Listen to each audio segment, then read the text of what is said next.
नमस्कार दोस्तों, global news trend पर आप लोगों का स्वागत है। दोस्तों, आज के समय में सभी लोगों के बीच एक ही क्वेश्चन चल रहा है कि अडानी और हिंडनबर्ग केस में क्या हुआ, स्टॉक मार्केट इतना नीचे क्यों जा रही है, क्या आने वाले समय में स्टॉक मार्केट क्रैश कर जाएगी।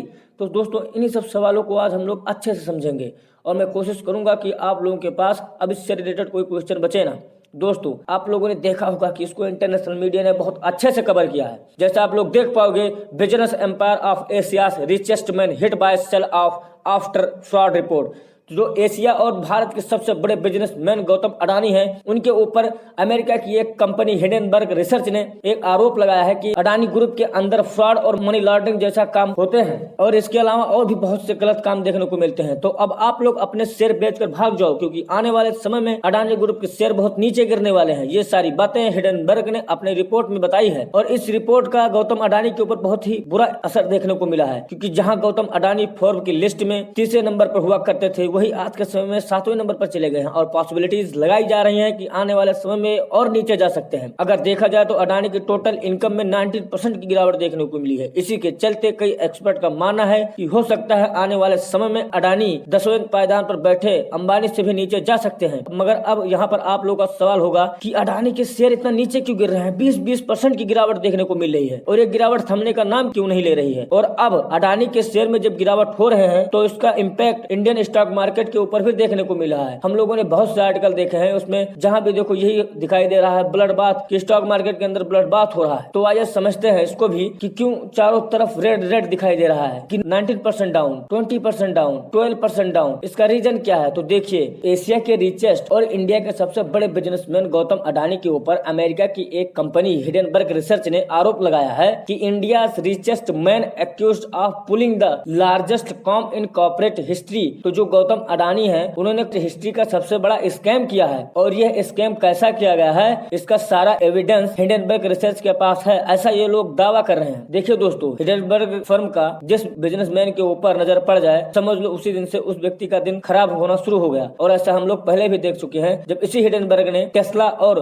वेल्स फार्गो जैसे कंपनियों के ऊपर रिपोर्ट छापी, जिससे उन लोगों के शेयर में काफी गिरावट देखने को मिले थे। और हिंडनबर्ग रिसर्च केवल पेपर ही पब्लिश नहीं करती, ये लोग साथ साथ ये भी कहते हैं कि इनके पास जो पैसा होता है ये अपना उसको शॉर्ट सेलिंग में लगा देते हैं। और कब लगाते हैं? जब इन लोगों को पता चलता है कि वह कंपनी बहुत ही गिरने वाली है, गिरने वाली स्थिति में है, तब ये अपना पैसा शॉर्ट सेलिंग में लगा देते हैं। अब शॉर्ट सेलिंग क्या होती है? तो देखिए, स्टॉक मार्केट में प्राइमरीली पैसा कमाने के दो तरीके होते हैं, या तो आप लॉन्ग टर्म में जाओगे या तो फिर शॉर्ट टर्म में जाओगे।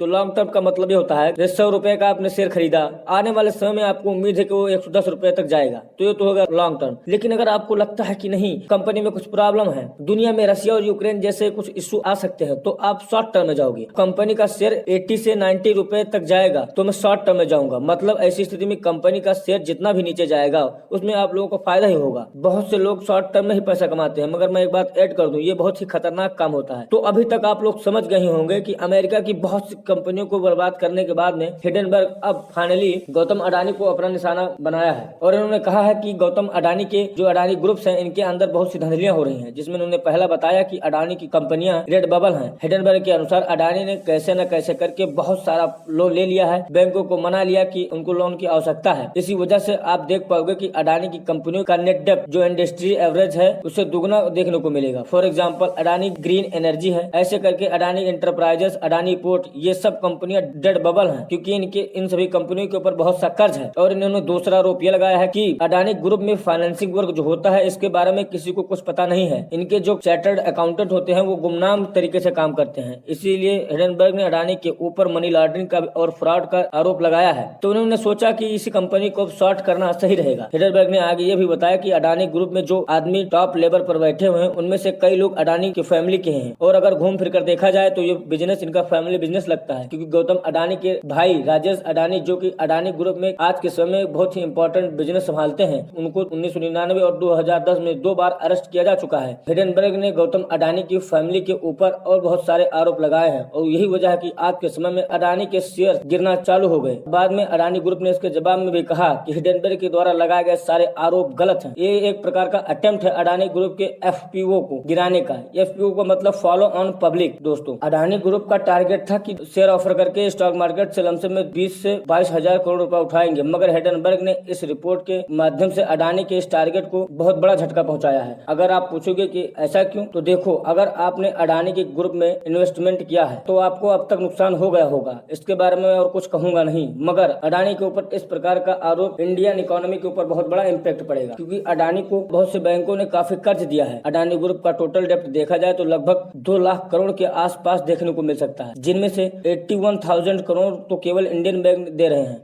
नाउ ये अमाउंट कम तो नहीं होता है, लेकिन ऑलरेडी हमारे बैंक एनपीए डिजास्टर के बाद बाहर निकले हैं। और इवन तो कई बैंक रिपोर्ट ये भी कह रहे हैं कि इंडियन बैंक इतनी स्ट्रांग है कि अगर अडानी ग्रुप के अंदर कुछ गड़बड़ी हो जाती है तो उससे इनके ऊपर ज्यादा प्रभाव पड़ेगा नहीं। लेकिन अगर हिंडनबर्ग रिपोर्ट सही निकलती है तो इससे बहुत बड़ा नुकसान हो सकता है, क्योंकि विदेशी लोगों को ये बात पता चल जाएगा कि इंडियन कंपनियां ऐसा काम करती हैं, तो इससे बाहरी लोग इंडिया में इन्वेस्टमेंट करेंगे नहीं और इसी वजह से इंडियन मार्केट में लगातार गिरने का खतरा बना रहेगा। अगर हम लोग बात करें म्यूचुअल फंड की, तो देखो, म्यूचुअल फंड में ज्यादा नुकसान होने वाला है नहीं, क्योंकि जो इंडियन डोमेस्टिक म्यूचुअल फंड हैं वो अडानी ग्रुप से काफी दूर रहे हैं। अडानी कंपनियों के शेयर काफी ऊपर गए थे, लेकिन उन लोगों ने अडानी के म्यूचुअल फंड में इन्वेस्टमेंट किया नहीं। तो ये तो बात हो गई इंडिया और हिंडनबर्ग की रिपोर्ट की, मगर अब हम लोग बात करते हैं दुनिया की। देखिए दोस्तों, अडानी बार बार कोशिश कर रहे हैं कि अडानी ग्रुप को वर्ल्ड में पहुंचाएं, पूरी दुनिया में पहुंचाएं, और इसी के चलते उन्होंने अभी जस्ट कुछ ही दिन पहले आप लोगों ने रिपोर्ट देखा होगा कि इजराइल का जो हाइफा पोर्ट है उसको अडानी ने परचेस किया है। वहां पहुंच गई थी चाइनीज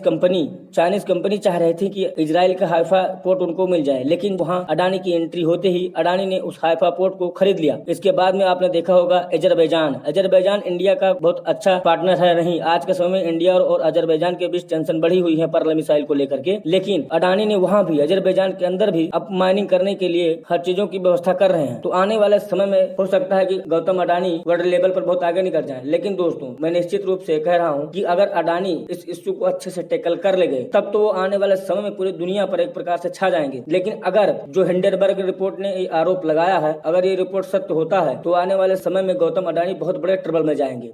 दोस्तों, अगर आप लोगों को वीडियो पसंद आया हो तो लाइक करें, शेयर करें, हम चैनल को सब्सक्राइब करें। धन्यवाद।